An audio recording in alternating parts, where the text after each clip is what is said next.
Okay, Assalamualaikum dan selamat sejahtera kembali bersama dengan Cik Ushikin dalam KSSMK Pendidikan Jasmani dan Pendidikan Kesihatan tingkatan 2. Kita dalam unit 4 iaitu kemahiran asas permainan kategori jaring. Kita akan pelajari mengenai sepak takraw.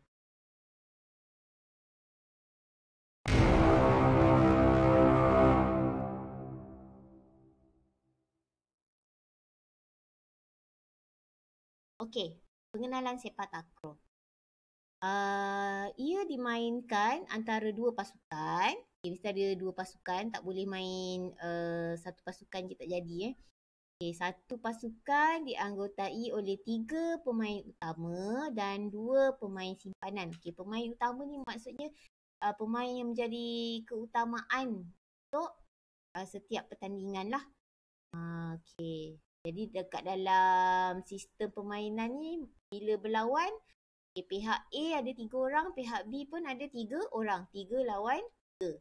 Secara umumnya, pemain perlu melakukan sentuhan bola tidak melebihi 3 kali sebelum bola dihantar kepada pihak lawan. Maksudnya, kalau kita main sepak takraw, bola tu dah sampai kepada kita, kita boleh 3 kali je sentuh menggunakan kaki. Menggunakan kaki, kemudian kita kena bagi kepada pihak lawan.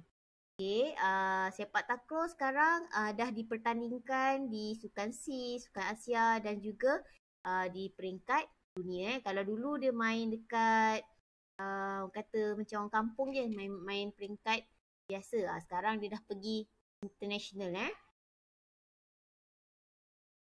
Okey, etika permainan sepak takraw. Setiap pemain perlu berjabat tangan dengan pemain lawan serta pengadil sebelum dan selepas pertandingan. Maksudnya nak masuk gelanggang, keluar gelanggang, kena salam dulu.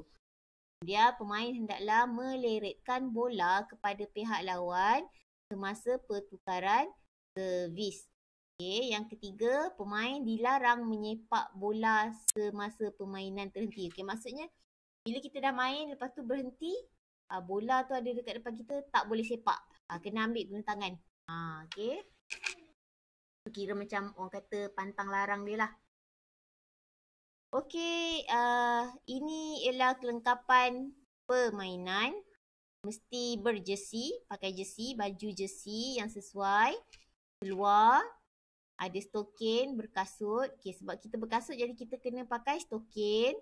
Dan ada bola takraw. Okay, kalau kamu tengok bola takraw tu bulat, dia diperbuat daripada bulu atau rotan. Ini bola ni sebenarnya tak boleh kita buat untuk main bola sepak ke, bola jaring ke. Tak boleh. Dia memang sesuai untuk permainan bola takraw sahaja.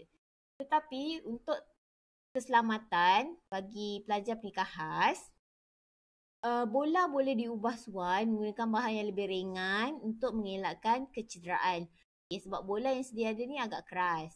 Okay, kita tahu pelajar pendidikan khas dia perlu lebih berhati-hati, lebih berjaga-jaga. Jadi antara bahan yang kita boleh guna selain daripada bola takraw, kita boleh guna kertas keras seperti manila card yang digumpal.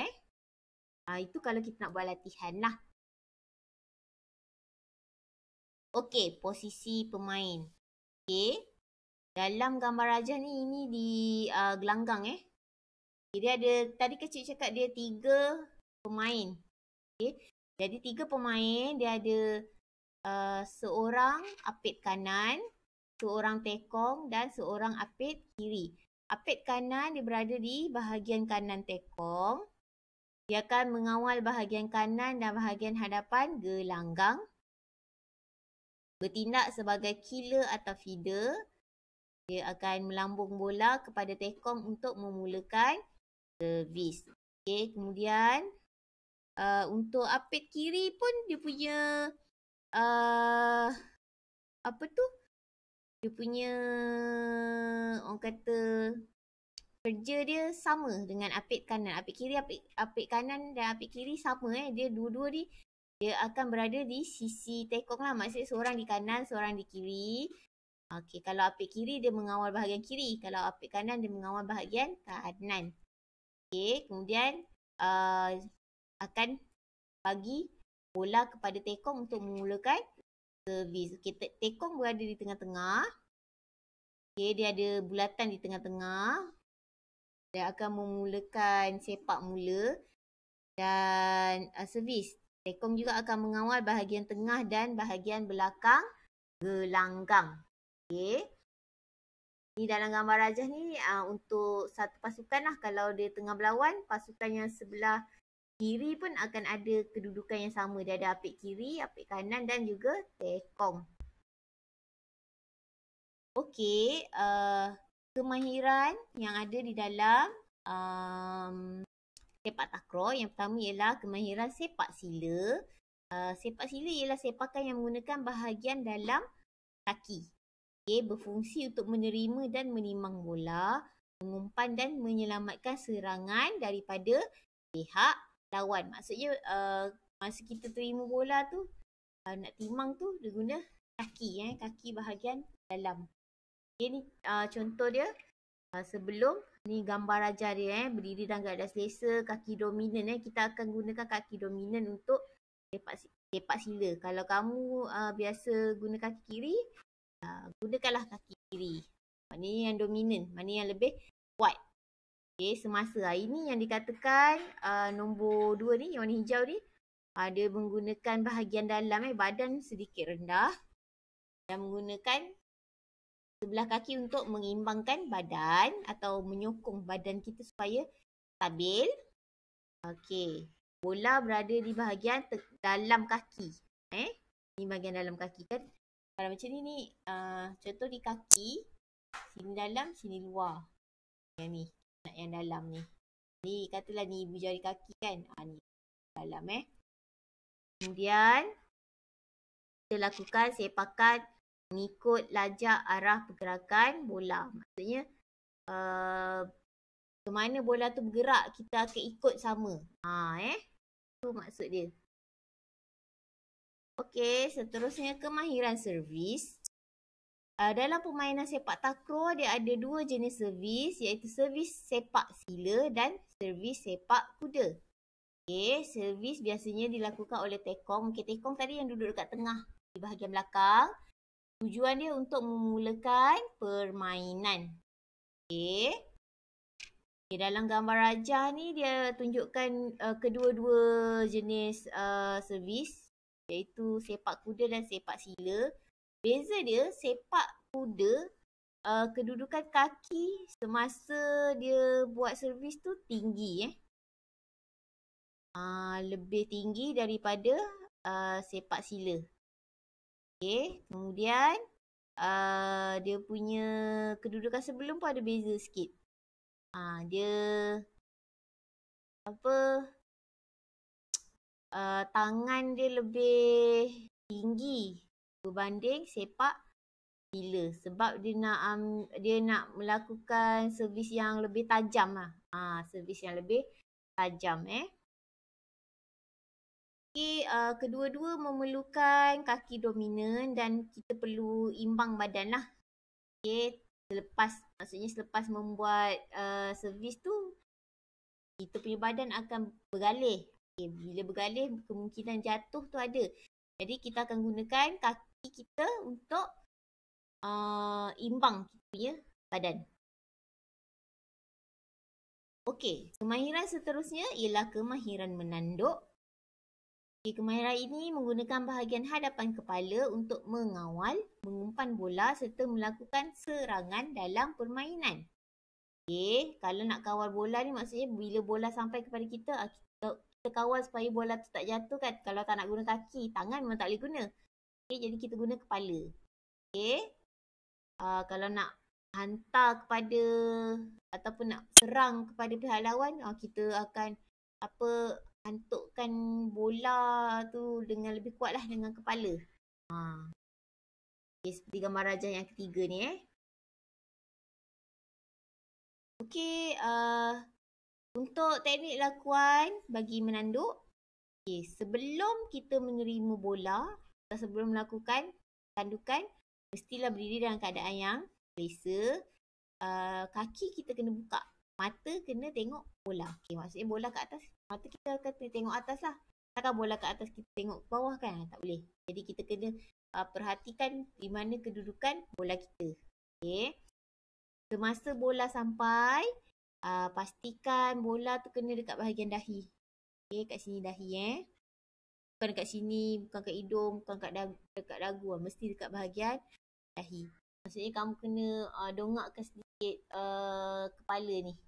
Okay. Kaki masih lagi terbuka sebab kita nak imbangkan kita punya badan dan supaya kita selesa masa mengambil bola tu. Lepas kita dah buat tandukan, kita perlu tengok keadaan bola tu, gerakan dia betul ke tak, ke arah mana. Sebab kadang-kadang kita tanduk, kita nak tuju ke depan tapi bola tu ke kanan atau ke kiri kan. Jadi kita kena perhatikan kedudukan bola tu. Okay. Kemahiran seterusnya ialah kemahiran mengumpan ataupun lebih dikenali sebagai passing. Dia digunakan untuk melambung bola bagi membolehkan rakan regu melakukan serangan. Okay, rakan regu maksudnya kawan satu kumpulan kita lah. Okay, kebiasaannya kemahiran ini menggunakan sepak sila. Okay, dia boleh menghasilkan bola umpanan yang baik dan menepati sasaran serta membolehkan regu mengatur serangan dengan sempurna. Okay. Jadi untuk mengumpan ni dia ada dua cara. Sama ada sepak sila ataupun menggunakan kepala. Tapi kebiasaannya orang akan guna sepak sila lah. Dia lebih mudah dikawal. Okay. Seterusnya ialah kemahiran melibas. Melibas ialah kemahiran paling utama ketika melakukan serangan untuk mendapatkan mata. Okay, nak dapat point. Okay. Libasan yang baik dibuat dari arah belakang ke hadapan.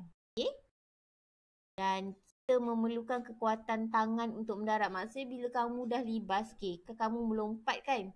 Kaki tu dah naik ke atas dua-dua. Jadi badan kita akan terpusing dan tangan kita akan guna untuk mendarat. Maksudnya kita tahan daripada badan kita jatuh ke lantai. Okay. Permainan ni dia padang dia kira macam dewan lah. Keadaan dewan. Dia bukan yang berbatu. Okay, jadi cara dia mestilah berdiri dengan selesa. Mata kita fokus kepada bola. Dan kita akan bergerak untuk melonjakkan badan kita. Sebab kita nak libas kaki. Libas guna kaki. Okay, gunakan kaki paling dominan untuk membuat libasan. Supaya libasan tu kuat. Okay, lonjakan yang tinggi pada masa yang tepat. Okay. Dan akhir sekali mesti melepasi jaring lah. Dan kemudian kita bersedia untuk mendarat. Maksudnya lepas kamu buat libasan tu, kamu mesti akan jatuh, akan turun balik ke bawah. Jadi kamu kena bersedia untuk mendarat supaya tak berlaku kecederaan. Okay, kita nak elakkan kecederaan. Okay, sebagai rumusan, sepak takraw dimainkan antara dua pasukan. Satu pasukan terdiri daripada 3 orang pemain utama. Okay, maksudnya masa bermain tu 3 orang je satu pasukan. Untuk simpanan, kita tak kira lah. Okay, yang diperlukan ialah bola takraw, kasut sukan dan pakaian yang bersesuaian. Maksudnya jersey, seluar yang bersesuaian. Dan kedudukan seperti dalam gambar rajah tu dia ada apit kiri, apit kanan dan juga tekong. Kalau dalam gambar rajah ni ada 2 pasukan, satu baju merah, satu lagi baju putih. Dua-dua pasukan ni dia ada 3 orang, 3 lawan 3. Okay.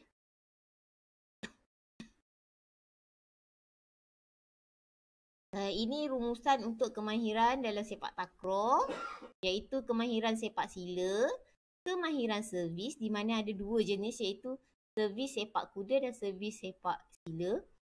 Kemudian kita ada kemahiran menanduk, guna dahi tadi. Kemahiran yang keempat ialah kemahiran mengumpan, iaitu mengumpan dengan sepak sila dan juga menggunakan kepala. Dan yang terakhir ialah kemahiran melibas, iaitu untuk mendapatkan mata. Okey. Okey, jadi minggu ni itu sahaja penerangan berkaitan dengan permainan kategori jaring, iaitu sepak takraw. Sampai kita bertemu lagi. Assalamualaikum.